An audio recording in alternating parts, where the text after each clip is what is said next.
Across New Jersey, the homelessness emergency is quickly getting worse, fueled by deadly effects of fentanyl. Cities like Newark and Jersey City are seeing a sudden rise in homelessness and addiction, leaving countless people stuck in a painful cycle. I was in foster care. I ran away multiple times. At the age of 17, I started smoking crack cocaine just to stay up in the streets, because I really didn't have a place to sleep. So I started doing that. In order to maintain my habit, I started prostituting. Once full of promise, the streets now show the hardship of many people facing not just homelessness, but also the growing hold of substance abuse everywhere today.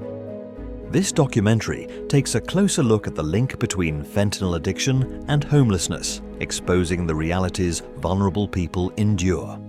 Come with us as we reveal the truth in today's episode, Shocking Realities Behind the Scenes That You Never Saw Coming. I have really bad PTSD because my whole life I've been raped and abused and used. And I feel like that's a lot of our stories, but I have really bad flashbacks and nightmares. So when I get high, it kind of just stops everything.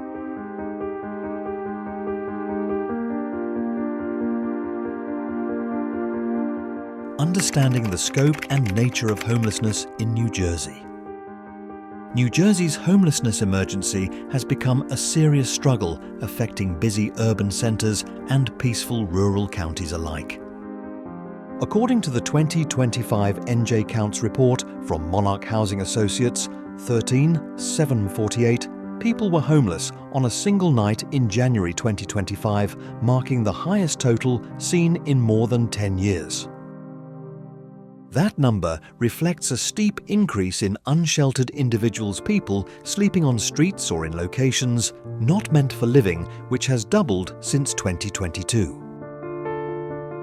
At the same time, 85% of the homeless population, roughly 11,753 individuals, are staying in shelters or transitional housing programs. Together, these numbers point to a worsening crisis, driven by long-standing systemic failures.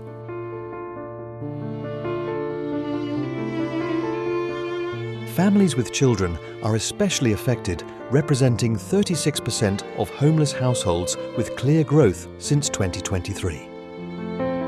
Even more concerning, nearly 1 out of every 4 homeless individuals is under the age of 18, showing the lasting impact on future generations. Chronic homelessness, where individuals remain without stable housing for extended periods, continues to be a major concern. Racial inequality is evident as Black residents, who make up just 12% of the state's population, are disproportionately represented along with Hispanic or Latino communities. Many individuals also live with disabilities, including mental health conditions and substance use disorders, reinforcing the close connection between health challenges and housing instability.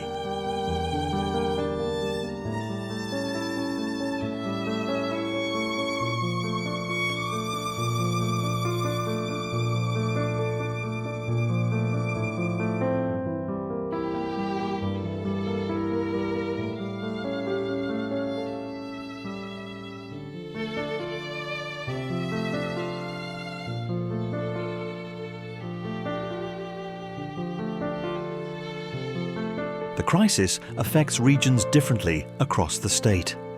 Essex County, including Newark, remains a major center, while Hudson County has experienced a noticeable rise.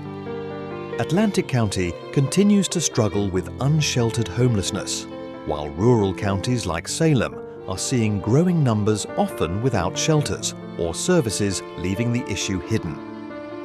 Why are rural areas, often viewed as stable and secure, now facing increasing housing insecurity? This question forces us to rethink our understanding of the homeless in America and calls for deeper examination of the systemic inequalities fueling New Jersey's crisis. If this story speaks to you, please like, share, and subscribe to help spread awareness and keep the conversation going about homelessness in New Jersey and beyond.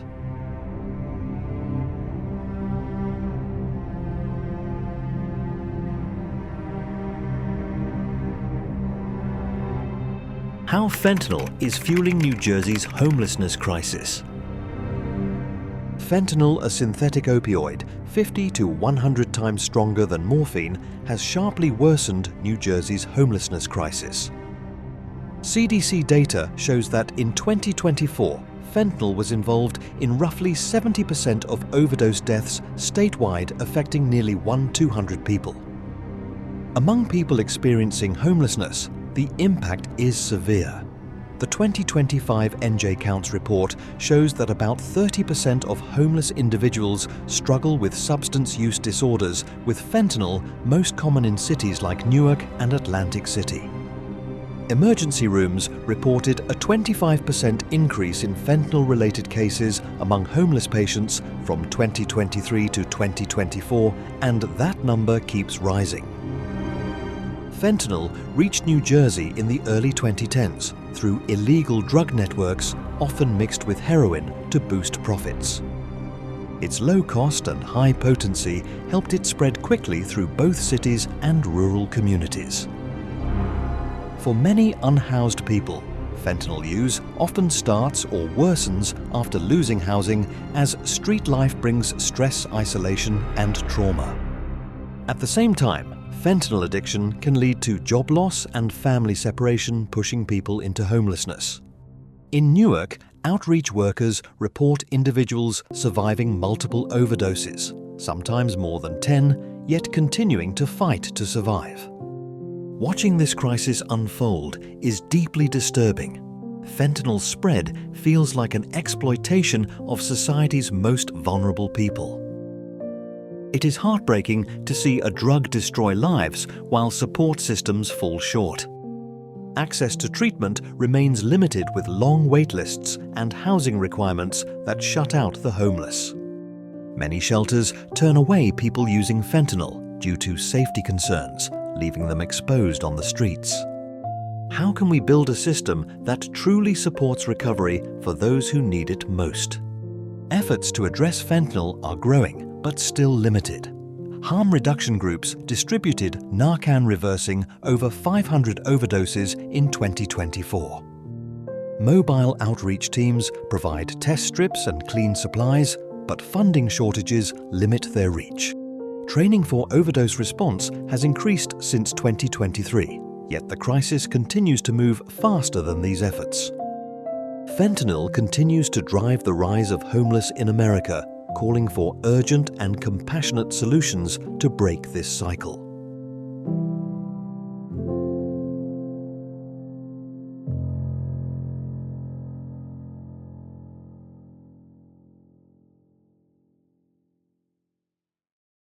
Underlying factors driving the homelessness problem. Beyond the immediate damage caused by fentanyl, New Jersey's homelessness crisis is built on layers of long-standing structural failures that have worsened over time. The most urgent problem is the severe lack of affordable housing.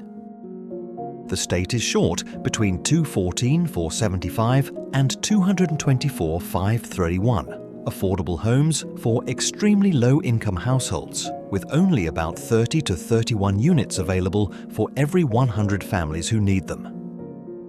Rent has increased by roughly 6 to 6.2% each year, rising much faster than wages. A two-bedroom apartment at fair market rent now requires an annual income of 83,173, equal to working 2.6 full-time minimum wage jobs. As a result, 44% of renters spend more than 30% of their income on housing, while 22% spend over half, placing them dangerously close to eviction. For many families, just one unexpected cost, a medical bill, car repair, or job loss, can quickly lead to homelessness. Evictions climbed sharply after COVID-19 protections ended in January 2022. The NJ Counts report shows that 12% of homeless households named eviction as a main cause, while 14% experienced soft evictions, such as being forced out of shared housing. This housing instability is worsened by economic inequality. About 11% of homeless individuals reported losing income, and 35.2% of homeless households have no income at all. Wages, especially in service and low-skill jobs, have failed to keep up with inflation-weakening financial security for many workers. Mental health and substance use issues are important but often misunderstood as the root causes. In reality, 46% of homeless individuals report disabilities, including mental illness or substance use disorders, which often begin or worsen because of homelessness itself. Limited access to mental health care, long wait lists, underfunded clinics, and fragmented services leave many without help. At the same time, the arrival of migrants and asylum seekers has added pressure to already strained systems, though detailed 2025 data remains limited. Cities like Newark feel this strain the most as federal coordination continues to fall short. Rural and suburban areas face different but serious challenges. A 45% rise in homelessness over 3 years, especially in counties like Salem, shows the lack of shelters and services outside cities. These hidden homeless populations' families crowded into shared homes or living in vehicles often remain unseen by the public and policymakers. What does it say when even the quietest parts of a state can no longer provide safety? This question highlights how widespread the problem has become, pointing to a deeper failure to address the homeless in America.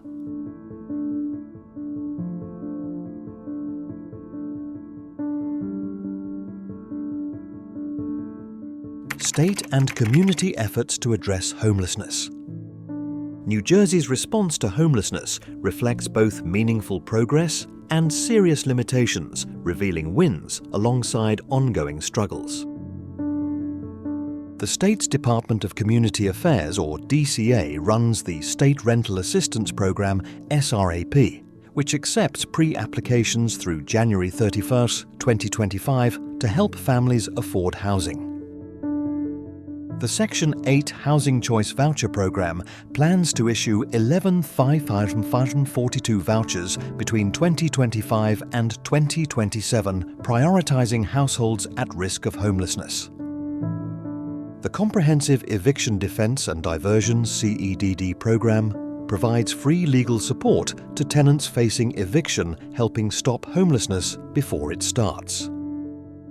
The Bringing Veterans Home initiative seeks to house more than 1,000 homeless veterans by 2027, focusing on one of the most vulnerable groups. In 2023, the state passed Bill A-4755, allowing mental health services inside emergency shelters, linking housing with behavioral health care. The DCA also funds 16 continuum of care programs using shared data to improve coordination among counties. At the local level, Newark has shown progress reducing unsheltered homelessness by 57% in 2023 through rapid rehousing and new affordable units. Hudson County has focused on moving people from temporary shelters into permanent housing. In contrast, smaller cities like Atlantic City and Millville have proposed bans on public sleeping or camping policies critics say criminalize poverty. Non-profits play a vital role in closing service gaps. Monarch Housing Associates leads NJ Counts collecting data and advocating for policy reform. Goodwill Rescue Mission in Newark offers meal shelter and case management for people experiencing homelessness. St. John's Soup Kitchen serves 300 to 500 meals each day and helps connect individuals to subsidized housing. Still, many of these efforts act as short-term relief rather than long-term solutions. New Jersey's safety net is wide but strained, struggling to keep up with rising need. The state's heavy reliance on emergency options, such as hotel placements, shows a focus on quick fixes instead of lasting change. How do we move from temporary help to real solutions that prevent homelessness altogether?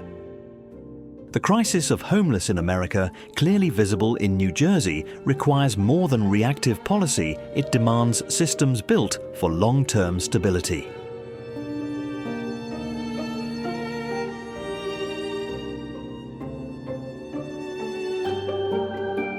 Obstacles and challenges hindering progress. Even with continued efforts to reduce homelessness, New Jersey still faces major obstacles that slow real progress. Proposed federal budget cuts to programs like Medicaid and SNAP, the Supplemental Nutrition Assistance Program, could eliminate critical health care for 350,000 residents and food support for 424,000 households. These cuts would deepen financial stress for many families, increasing instability and pushing more people toward homelessness.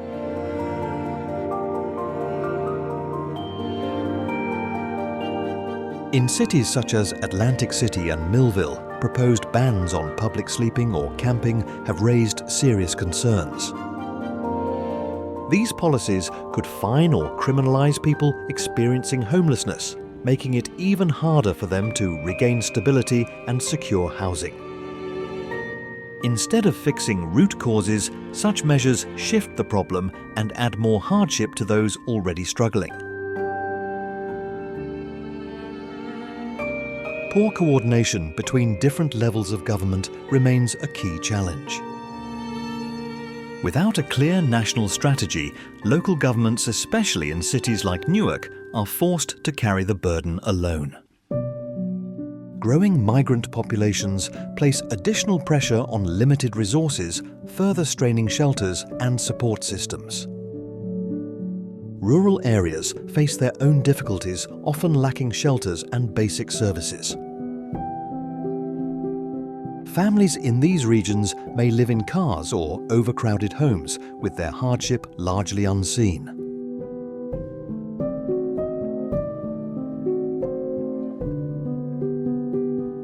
The fentanyl crisis makes everything worse, as many unhoused individuals also battle addiction. This overlap between addiction and homelessness demands a layered response. Yet treatment centers and shelters are already overwhelmed, facing long wait lists and limited capacity.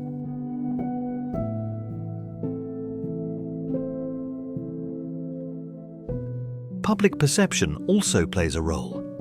In suburban and rural areas, homelessness is often hidden, reducing urgency among local leaders.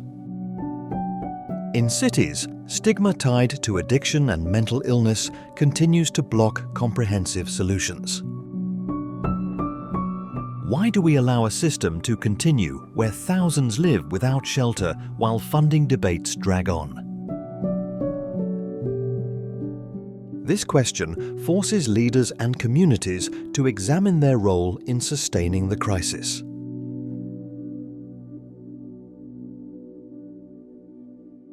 These barriers point to deeper systemic failure. Budget cuts, criminalization, and weak coordination leave vulnerable people without the support they need. Breaking through these challenges will require more than funding. It will take a shift in mindset that treats homelessness as a shared responsibility. New Jersey's experience highlights the urgent need for unified action and a real path to stability for all residents.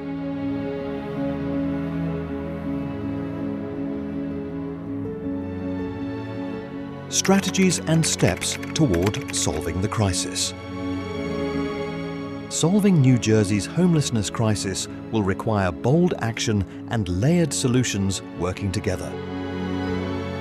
The state must begin by closing the affordable housing gap, building more than 200,000 low-cost units, with priority given to extremely low-income households. Zoning reform is essential to reduce local resistance and speed up housing development. Programs such as CEDD and SRAP should be expanded with stronger funding to prevent evictions and help renters stay housed. The Housing First approach which places people in stable housing before addressing addiction or mental health needs, has shown success in pilot programs and should be used more widely. Addressing the fentanyl crisis also demands coordinated action. Expanding treatment centres, removing housing requirements for care, and increasing Narcan access are urgent needs. Mobile outreach teams, equipped with test strips and clean supplies, should operate statewide, especially in rural communities. Training shelter staff and law enforcement in overdose response can save lives and help rebuild trust. Moving away from criminalizing addiction and toward treating it as a public health issue is long overdue, as punishment only fuels homelessness. Stronger coordination between state and federal governments is necessary. A national plan for migrants and asylum seekers would relieve pressure on city shelters, while stable funding for Medicaid and SNAP would strengthen economic security. Reducing racial disparities is equally important, with focused support for Black and Hispanic communities that are disproportionately affected. Public awareness campaigns that expose rural and suburban homelessness can help generate support and resources. Community participation in efforts like NJ Counts can improve both data collection and service delivery. Through this documentary, New Jersey's struggle reflects a larger picture of the homeless in America, calling on us to treat safety nets as basic rights. Real solutions require investment, compassion, and political courage.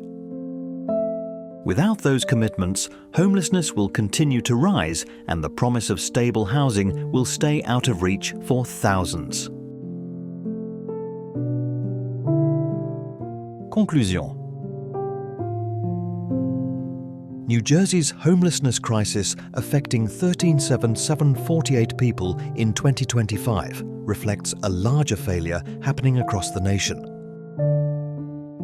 The destructive impact of fentanyl, combined with rising rents evictions and weak support systems, has pushed the state to a critical point. Still, this moment presents a chance to act with intention and urgency. By investing in affordable housing, expanding addiction treatment, and strengthening coordinated policies, New Jersey can move toward a future where homelessness is uncommon, short-term, and preventable. This documentary calls on us to face hard truths. The homeless in America are not an issue to ignore, but people who deserve dignity, safety, and care. The real question is no longer whether solutions exist, but whether we are willing to commit to them together. Now is the time to choose action over indifference and make sure every resident has a place to call home.